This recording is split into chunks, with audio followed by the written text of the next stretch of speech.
세월은 유수와 같다고 이야기하지만은 어느덧 2009년도가 흘러서 이제는 2009년도를 마지막으로 보내는 송년 주일이 되었습니다. 한 해를 보내는 이 엄숙한 시간에 우리는 지났던 우리의 삶을 조용히 돌아보고 하나님의 은혜에 감사할 부분들은 감사하고 또 우리가 회개할 부분 때문에 철저히 회개하는 가운데 새로운 한 해는 하나님이 주시는 더 크신 은총과 축복을 누리며 생활하는 성도들이 되어져야 합니다. 서영의 시인은 그런 얘기를 합니다. 돌아오지 않는 것이 세 가지가 있다. 관역을 향해서 쏜 화살, 급하게 뱉어놓은 말, 이미 지나간 기회, 이런 것들은 아무리 우리가 애달다 한달자도 다시는 돌아올 수 없다는 겁니다. 여러분, 죽은 자 앞에서 우리가 아무리 애통하게 운다고 그 사람이 다시 살아날 수 있겠습니까? 지나갔던 기회를 우리들이 아무리 애석하게 여기고 악과한다 할지라도 그 순간들은 다시 우리에게 돌아오지는 못할 것입니다. 우리는 이런 것들을 생각하며 한순간 한순간을 살아가면서 우리의 삶 속에 주어진 최선을 다하며 후 없는 모습으로 신앙의 길을 걸어갈 수 있는 귀한 성도들이 되어져야 할 것입니다. 한 해를 보는 이 시간에 오늘 이 본문의 말씀 속에서 하나님께서 우리에게 주시는 귀한 말씀 속에서 몇 가지 교훈을 얻고자 합니다. 첫째로 우리들이 살아가면서 생각해야 할 것은 여러분 각자에게 하나님께서 기대하는 바가 있다는 사실을 잊어서는 안 됩니다. 고린도전서 4장에 보면은 사도 바울이 자기를 평가할 때 세 가지 차원에서 평가를 합니다. 첫째는 내가 보는 나,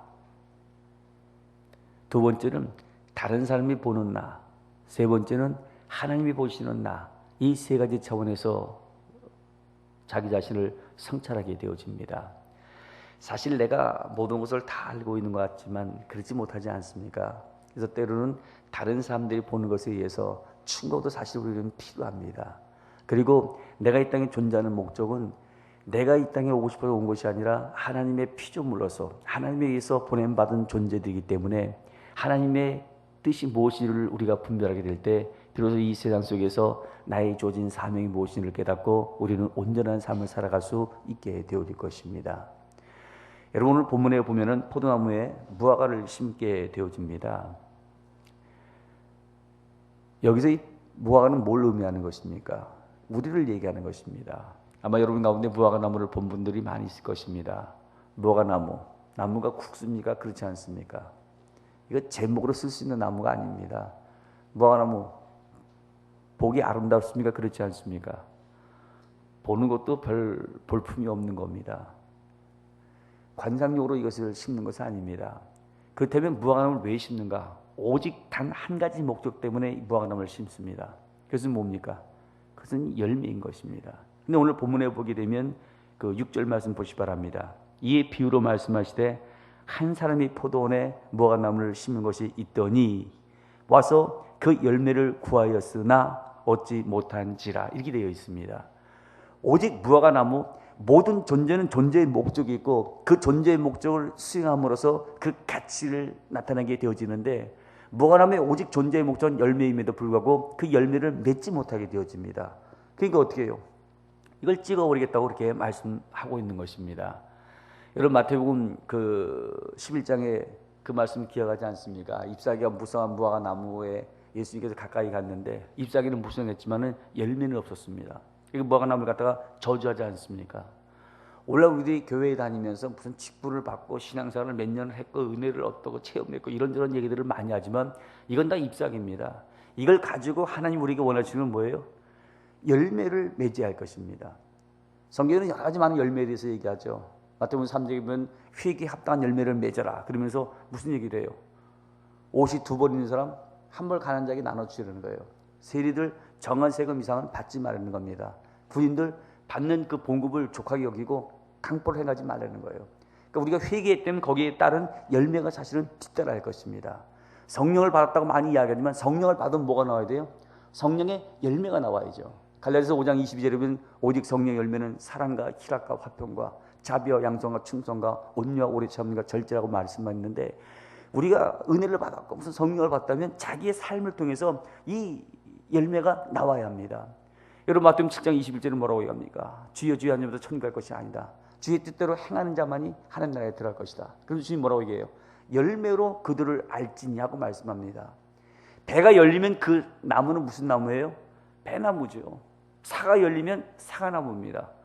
저 같은 사람은 뭐 시골에서 안 자랐기 때문에 뭐 지금 같을 때 가면은 이게 무슨 나무인지 몰라요. 그런데 가을이 되면은 무슨 나무인지 제가 정확히 맞히거든요. 감이 달려 있으면 뭐예요? 그건 감나무고, 배가 달려 있으면 배나무고요. 여러분이 삶 속에서 정말 신앙이 좋다 나쁘다는 것은 그냥은 모르죠. 뭐 밤새 철회했다고 그 사람이 신앙이 좋습니까? 금식기도 40일 했다고 그 신앙이 좋은 겁니까? 뭘로 안다고 예수님은요? 열매로 안다는 것이에요. 그 열매가 없게 되었을 때 결국은 찍어버리겠다 오늘 본문에서는 말씀하고 있는데, 여러분들이 신앙의 삶을 살면서 과연 하나님께서 나를 통해서 맺고자 하는 이 열매를 맺고 있는가 하는 것을 우리는 다시 한번 돌아봐야 합니다. 그리고 두 번째로는 하나님은 우리가 범죄함에도 불구하고 참고 인내하십니다. 우리가 열매를 맺지 못함에도 불구하고 하나님은 기다리십니다. 그런데 그 하나님의 그 인내에는 한계가 있다는 것을 오늘 본문은 말씀하고 있습니다. 여러분 7절 말씀 보시기 바랍니다. 과온지게 이르되 뭐라고 되어 있어요? 내가 3년을 와서 이렇게 되어 있습니다. 보통 팔레스타인에 있는 그 무화과 나무들은 한 3년 정도 되어지면 대부분 다 열매를 맺는다고 합니다.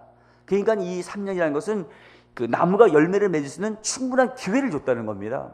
그럼에도 불구하고 지금 열매를 못 맺었거든요. 우리가 성경을 보면 이해하지 못하는 것 중에 하나가 뭐냐면 마틴 루터도 그 얘기를 했어요. 참 이상하다. 왜 하나님이 저 사울이죠. 바울이 그 예수 믿기 전에 이름이 사울 아닙니까? 그 사람을 그냥 놔뒀을까? 충성스러운 스데반 같은 집사가 복음을 증거할 때 돌로 쳐 죽인 사람이 바로 그 장본임에도 불구하고 왜 하나님께서 그를 놔뒀을까? 만일 내가 하나님이면 벼락을 쳐서라도 죽여버렸을 것이라는 거예요.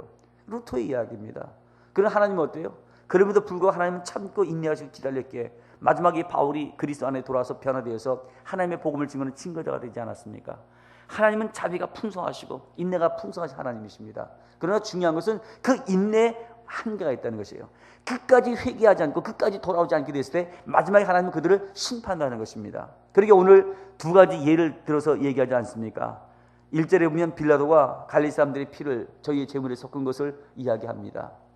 그리고 4절에 보면 실로암 망대가 무너진 부분들에 대해서 소개합니다. 여러분 이 부분에 대해서 주님 뭐라고 다 얘기합니까?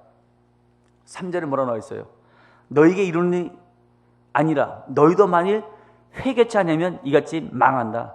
지금 저렇게 되어진 것이 저 사람들이 너희들보다 더 죄가 많아서 된 것은 아니라는 것이에요. 그리고 5절에도 뭐라고 얘기해요? 5절에도 너희에게 이르노니 아니라 너희도 만일 회개치 않으면 다 이같이 망하리라. 하나님이 열매 맺지 못한 우리들을 향해서 참고 인내하고 기대하시지만 그러나 끝까지 회개하며 돌아오지 않게 됐을 때 결국 하나님은 그들을 심판해서 망하게 한다는 것이에요. 그러니까 우리는 살아가면서 열매 맺는 삶을 살기 위해서 노력해야 합니다. 보통 사람들이 범죄하게 되시면 아들이라는 그 심리학자는 그렇게 얘기하죠. 자기 잘못을 합리화시킨다는 거예요. 변명한다는 겁니다. 사실 인간에게는 방어 기제가 있기 때문에 자기가 그것으로 인해서 상처를 받지 않고 심령의 위안을 얻기 위해서 자기 나름대로 여러 가지를 꾸미는데 여러분 사울 같은 사람이 그런 대표적인 인물이었습니다. 범죄하고 났을 때 내가 죄인이라고 다윗처럼 회개하기만 하면 하나님이 용서해 줬을 것이에요. 근데 뭐 부득이해서 뭐 하나님께 제물을 바치려고 하면서 뭐 이런저런 그 변명을 하면서 합리화시키지 않습니까? 잘못했을 때 그 자신을 갖다가 인정해야 돼요. 여러분 스티븐 코비가 얘기한 것 중에 하나가 뭡니까? 성공한 사람의 7가지 습관을 쭉 이야기하면서 뭐가 되라고 그래요? 프로액티비티. 주도적이 되려는 거예요. 자기가 책임지려고 하고 자기가 주도적으로 하려고 해야 된다는 것이죠. 그래야 인생의 성공자가 되어진다는 것이에요. 뭐 부모 때문에 그렇고 환경 때문에 그렇고 이런 그 아무리 그 변명한다 할지라도 이것은 의미가 없는 것입니다. 그러나 대부분의 사람들은 이렇게 실패하고 문제가 되어지면 변명하게 되어지고 두 번째로 그분은 뭐라고 얘기하면 공격하게 되어진다는 것이에요. 여러분 가끔 그 남편이나 아내한테 잘못했다고 뭐 얘기하면 어때요? 갑자기 언성을 높이는 사람들이 있죠. 그거 왜 그런 것 같아요? 뭔가 구리기 때문에 그래요.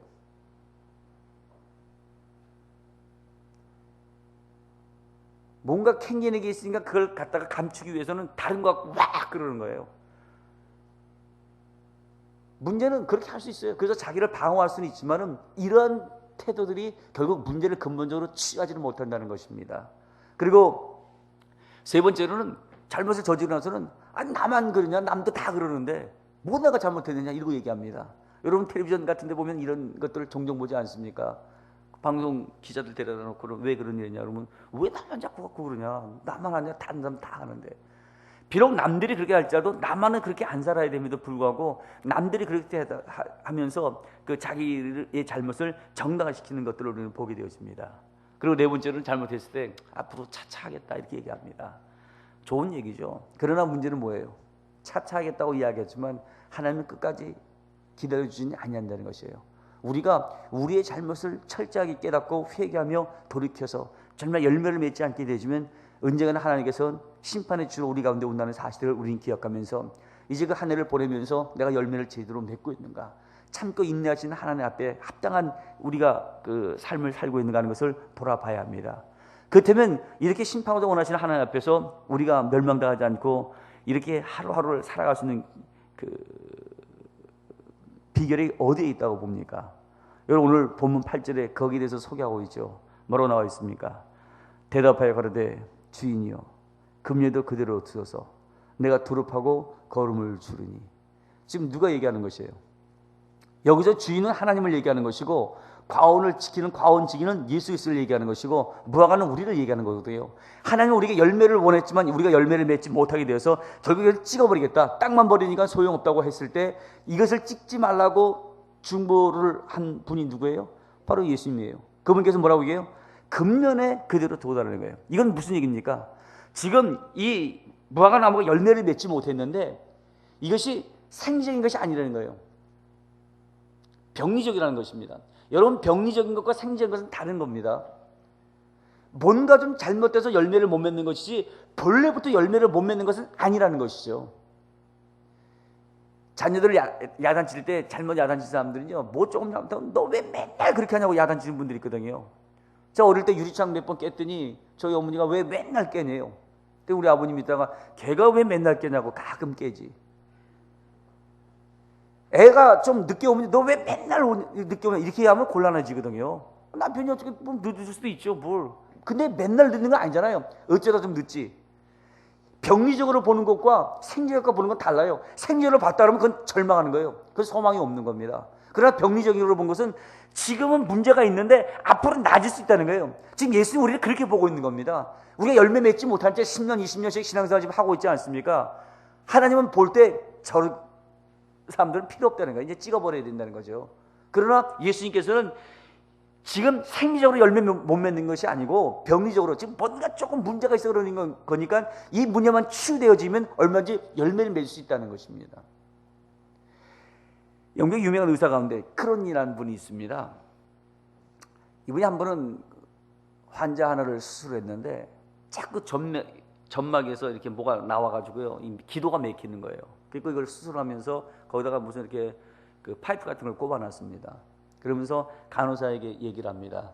지금 이 아이가 완전해진 상태가 아니기 때문에 내버려두면 점점 이 점막에 의해서 이게 그 점액이 파이프를 갖다가 막아서 결국은 그 질식에서 죽게 되어질 것이다. 옆에서 잘 보고 있다가 이 파이프가 그 점액에 의해서 이렇게 막히게 되어지면 이걸 빼서 청소를 하고 그다음에 다시 꼽아라. 그렇지 않으면 이 아이 잘못하면 죽는다. 딴 거 하지 말고 넌 요거만 관찰하고 있다가 조치를 잘 취해라. 그리고 이제 지시해 놓고는 이분이 너무 피곤해갖고 이제 잠을 잔 거예요. 근데 한참 자다 보니까는 하필 그 간호사가 와고 흔들어 깨는 겁니다. 왜 그러냐 했더니 그 점막이 꽉 차서 애가 숨 못 쉰다는 거예요. 그 나중에 알고 봤더니 19살 먹은 간호사가 있는데 그 경험이 전혀 그 없는 상황에서 처음으로 이 병원에 와가지고 그 일을 지금 하는 거예요. 그랬더니 애가 갑자기 질식해갖고 죽게 되지 겁이 나니까 그걸 빼가지고 청소하라 그랬는데 자기가 도저히 그걸 할 것 같지 않으니까 이 의사를 찾아온 겁니다. 이 의사가 가서 봤더니 이미 그 아이는 이 파이프가 다 막혀가지고요, 질식해서 죽고 말았어요. 그러니까 이 사람이 화가 나가지고 내가 간호사 협회에다가 편지를 쓰겠다. 너 같은 사람은 간호사로서의 자질이 안 돼 있기 때문에 그 자격증을 내가 박탈하도록 편지를 써야겠다. 그러면서 편지를 써갖고는 이 아이에게 그걸 보여줍니다. 그 편지만 이제 간호사 협회에 들어가게 되면 이 사람은 이제 영영 간호사 못하는 것이죠. 그랬더니 아이가 무릎 꿇고 눈물을 흘리면서 부탁을 하더래요. 한 번만 좀 봐달라. 한 번만 기회를 달라. 한 번만 용서해달라. 그러고 이제 하도 애절하게 눈물을 흘리고서 요청을 하니까 한번 내가 생각해 보겠다. 그리고 이제 간호사를 돌려보내고는 이분이 문득 잠이 들었답니다. 근데 꿈에 이상한 소리 들리더래요. 가만히 들어보니까 한 번만 봐달라고, 한 번만 기회를 달라고 막 그럴 아이의 그 애절한 모습이 이 꿈에서 떠올랐답니다. 근데 이분이 그 소리를 들으면서 뭘 느꼈냐면, 하나님, 이거는 저 아이가 나한테 얘기할 것이 아니라 사실은 내가 하나님께 해야 할 거 아닙니까? 내가 신앙인 돼서 살면서 무슨 열매를 맺으면 내가 신앙생활을 했습니까? 하나님 다시 내게 기회를 줘서 마지막 한 번이라도 좀 답게, 그리스도인답게 내가 살게 해달라고 그러면서 하나님께 회개하며 그는 기도하는 가운데 이 간호사의 잘못을 용서했답니다. 여러분, 지금 여러분이 지난 날을 한번 뒤돌아 보세요. 나름대로 계획도 했고 꿈도 꾸고 비전도 가지고 했지만은 열매 맺지 못한 것은 여러분이 근본적인 문제가 있는 것이 아니에요. 뭔가 병리적인 문제가 있습니다. 이것을 치유하기만 되면 얼마든지 풍성한 열매를 맺을 수 있다는 사실을 우리는 기억해야 합니다. 그 문제가 무엇인지 우리는 발견하고 이 문제를 치유해야 할 것입니다. 그래야 새로운 한 해 하나님이 주신 풍성한 축복 가운데서 성공적인 신앙의 삶을 살아갈 수 있게 되어질 것입니다. 마지막으로 오늘 보게 되지만 9절에 주님은 뭐라고 얘기합니까? 그대로 두게 해달라고 얘기하면서 거기서 끝나요? 끝나지 않아요? 9절에 보세요.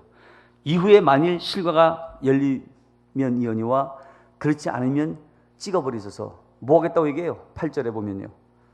대답하여 가로되 주인이여 금년에 그대로 두소서. 그 다음에 무슨 얘기 있어요? 내가 두릅하고 걸음을 주겠다는 것이에요. 지금 뭔가 문제가 있기 때문에 이 문제를 해결하기 위해서 자기가 노력을 하게 되어지고, 그러면 반드시 열매를 맺을 수 있다는 확신을 가지고 이 과원지기는 중보하고 있는 겁니다. 이것이 지금 주님의 마음이에요. 지금 여러분이 시원찮게 신앙생활하고 있지만은 언젠가 여러분이 변화될 것을 바라보면서 하나님은 참고 계시고 인내하고 기다리고 있는 것입니다. 여러분 잘 아시는 토마스 칼라일이 쓴 프랑스 혁명사라는 책이 있죠. 대학 다닐 때 한 번씩 사람들이 그 책을 읽고 그 많은 도전을 받는데, 이 책이 원래 처음에 이 사람이 집필한 책이 아닙니다. 토마스 칼라일이 프랑스 혁명사를 다 7년 만에 썼어요. 그러고 나서는 자기 친구를 찾아가서 야, 원고 교정을 좀 봐달라. 그리고 이제 존 스튜어트 밀이라는 사람을 찾아가서 그걸 줬습니다. 근데 이 사람도 굉장히 바쁜 사람이라 그 원고를 볼 시간이 사실은 없었어요. 근데 그 집 하녀가 가만히 보니까 난로에 불이 꺼져갖고 불을 붙여야 되는데 종이가 필요한 거예요. 근데 무슨 뭐 원고지 이렇게 묶어서 한참 놔두니까, 몇 달 동안 놔두니까 먼지 쌓이고 뭐 쓰지도 않는 것 같으니까, 아, 저거는 휴지인가 보다. 저걸 떼어갖고 불을 붙이면 되겠구나 해가지고는 남이 7년 동안 애쓰고 쓴 그 책을 갖다가 다 불태워버리고 말았어요. 하도 연락이 안 오니까 결국 이 사람이 찾아갑니다. 야, 이거 어떻게 됐느냐? 원고 좀 받아달라는데 원고 받네 했더니, 내가 너무 바빠갖고 못 받다고 미안하다고. 그럼 원고 다시 돌려달라고. 그러니까 원고를 돌려주려고 보니까 없어진 거예요. 나중에 물어봤더니 하녀가 불쏘시개를 사용했다는 겁니다. 얼마나 이 사람이 실망했겠습니까? 그래서 더 이상 이제는 뭐 이런 것들을 할 수는 없겠다. 7년을 애쓰고 쓴 책이 그 잿더미 되었으니 사실 좌절할 만도 하죠. 그런데 어느 날 이 사람이 절망하는 가운데 한 일주일 동안 그 방황을 했는데, 한 번은 길을 가다 보니까 사람들이 벽돌을 쌓기 시작하더래요. 보니까 담장이 뭔데 저거 언제 쌓나 그러고 있었답니다. 근데 다른 데 갔다가 와 보니까 담장에 한 반을 쌓아놓더래요. 이 사람이 그걸 보고는 쇼크를 받은 거예요. 아, 저거다 인생이라는 게. 저렇게 담장을 쌓아나가듯이 내가 하나씩 하나씩 쌓아나가게 되어진다면 언젠가는 이 프랑스 혁명사 같은 작품을 내가 다시는 만들 수 있을 것이다. 그 이 사람이 펜을 들어서 쓴 그 책이 지금 우리들이 보고 있는 프랑스 혁명사입니다. 왜 좌절하고 왜 절망합니까? 왜 낙심합니까? 뭔가 문제가 있다면 그 문제를 우리가 치유하기만 되면 우리는 지금보다 더 나은 삶을 살게 되어질 것이고, 하나님이 원하시는 아름다운 열매를 맺어 주님께 영광을 돌리며 생활할 수 있게 되어질 것입니다. 하나님, 여러분 각자에게 꿈을 가지고 비전을 가지고 교회를 가지고 있습니다. 그것을 우리가 주님 앞에 이루어드릴 때 잘했다 칭찬받는 삶을 살아갈 수 있게 되어질 것입니다. 미국에는 그 3대 피자 회사가 있습니다. 여러분이 잘 아시는 피자 헛, 또 뭐 도미노 피자, 또 리틀 시저스라는 그 피자 회사가 있습니다. 많은 피자 회사가 있음에도 불구하고 이 세 회사가 그 미국에서 유명해진 이유가 있어요. 피자헛 어떻습니까? 가면 다양한 메뉴를 가지고 있습니다. 이것이 그들의 판매 전략이었습니다. 도미노 피자, 우리나라도 있죠. 몇 분 안에 배달하면 돈 안 받는다고. 얘네들은 가장 빠른 그 배달을 목표로 삼고 있습니다. 그리고 리틀 시저스는 가장 싼 값으로 피자를 팔아요. 그러니까 다양하게 팔든가 아니면 배달을 빨리 하든가 싼 값으로 팔든가 이렇게 해갖고 이 사람들이 미국을 석권하는 피자 회사들이 되었습니다. 근데 요즘 하나 떠오르는 것이 파파 존슨이라는 그 피자 회사입니다. 사장이 불과 30밖에 안 되는 슈네트라는 사람이거든요. 이 사람은 뭘 가지고 시작을 했냐면은 재료 가지고 했어요.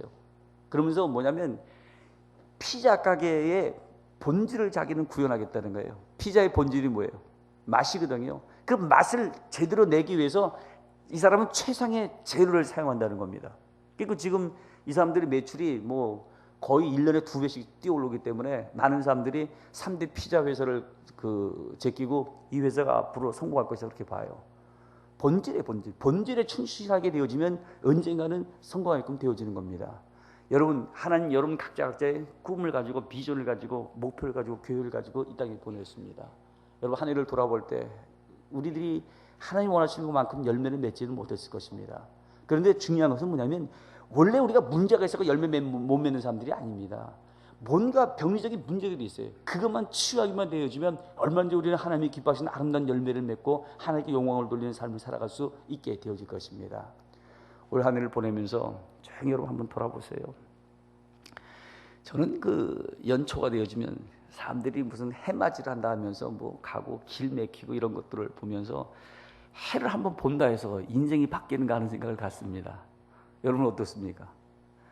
오늘 뜨는 해나 내일 뜨는 해나 1월 1일 날 뜨는 해나 뭐 다를 게 있어요. 그 한번 봤다고 해서 바뀌어요. 여러분 한 해를 돌아보면서요, 나의 삶에서 가장 문제점이 무엇인가? 오늘 성경이 계속 강조하는 게 뭐예요? 회개하지 않으면 망하리라고 말씀했는데 내가 고쳐야 할 것, 내가 끊어야 할 것, 내가 변해야 할 것이 무엇인가를 우리는 생각하면서 자기 자신 한번 점검해 봐야 합니다. 그 하나님께서 새로운 한 해를 주게 됐을 때 이게 한 해는 정말 하나님의 기대에 합당하게 행함으로써 하나님이 기뻐하시는 아름다운 열매를 맺고 주님께 영광 돌리는 삶을 살아가는 귀한 성도들이 되어져야 할 것입니다. 오늘 이 본문의 말씀 마음속 깊이 기억하면서 올 한 해를 마감하면서 하나님과의 바른 관계를 통해 하나님의 은총을 경험하는 귀한 성도들이 되어지시기를 주의 이름으로 축원드립니다. 기도하겠습니다.